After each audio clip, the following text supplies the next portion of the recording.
Assalamualaikum warahmatullahi wabarakatuh. Shalom, Om Swastiastu, Namo Buddhaya, Salam Kebajikan. Saya Rika Noviasari, NPM 21011001101174, mahasiswa semester 4 Fakultas Hukum Universitas 17 Agustus 1945 Samarinda. Pada video ini saya akan memaparkan sedikit materi terkait hukum perniagaan internasional yang diampu oleh Bunda Dr. Hajah Siti Aisyah, SPD, SHMM, dan MH. Dalam ilmu hukum itu sebenarnya terdapat banyak sekali bidang-bidang pembahasan. Salah satunya adalah mengenai hukum perniagaan internasional itu sendiri. Hukum perniagaan internasional biasa dikenal dengan sebutan hukum perdagangan internasional, di mana perniagaan internasional ini merupakan salah satu bidang yang mengalami perkembangan yang sangat cepat di bidang ilmu hukum. Perlu kita ketahui bahwa hukum perniagaan internasional ini menurut Skidmore adalah sekumpulan aturan yang mengatur hubungan-hubungan komersial yang sifatnya hukum perdata, di mana hukum tersebut mengatur transaksi-transaksi yang berbeda antar negara. Jika kita lihat perkembangan dari hukum perniagaan internasional itu saat ini, maka akan terjadi 3 tahapan yang paling penting.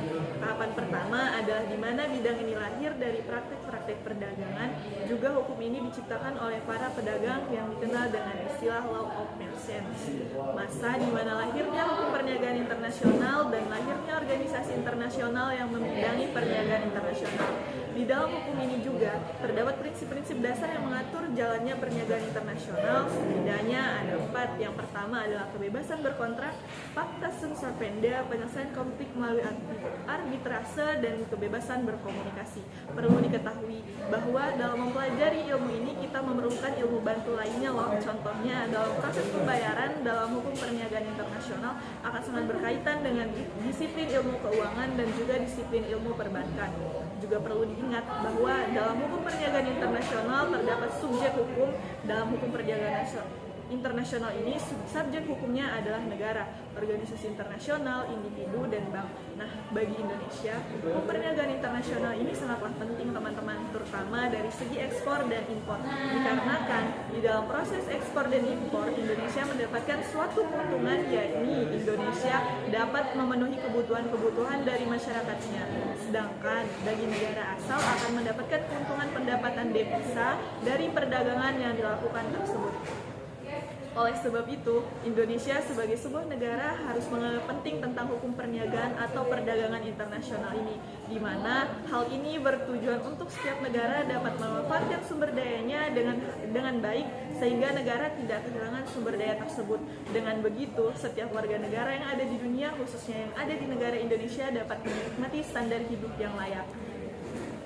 Karena kegiatan perniagaan internasional juga berkontribusi dalam pendapatan negara dan dapat meningkatkan pertumbuhan PDB negara tersebut.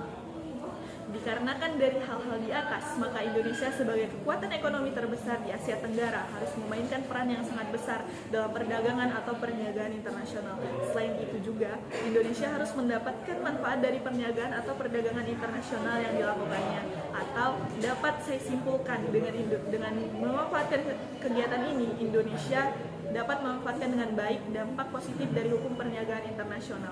Maka dengan begitu Indonesia bisa mengangkat derajat sumber daya manusia karena akan terbentuknya kesejahteraan, lapangan pekerjaan akan terbuka sangat lebar, dan manfaat positif lainnya. Seperti tujuan dari hukum perdagangan internasional itu sendiri yang tertuang dalam GATT 1947, yaitu meningkatkan standar hidup umat manusia, meningkatkan lapangan pekerjaan, mencapai perdagangan internasional yang stabil dan menghindari kebijakan yang merugikan negara lain, serta meningkatkan volume perdagangan dunia dan dapat menguntungkan bagi pembangunan ekonomi semua negara. Terima kasih. Wassalamualaikum warahmatullahi wabarakatuh.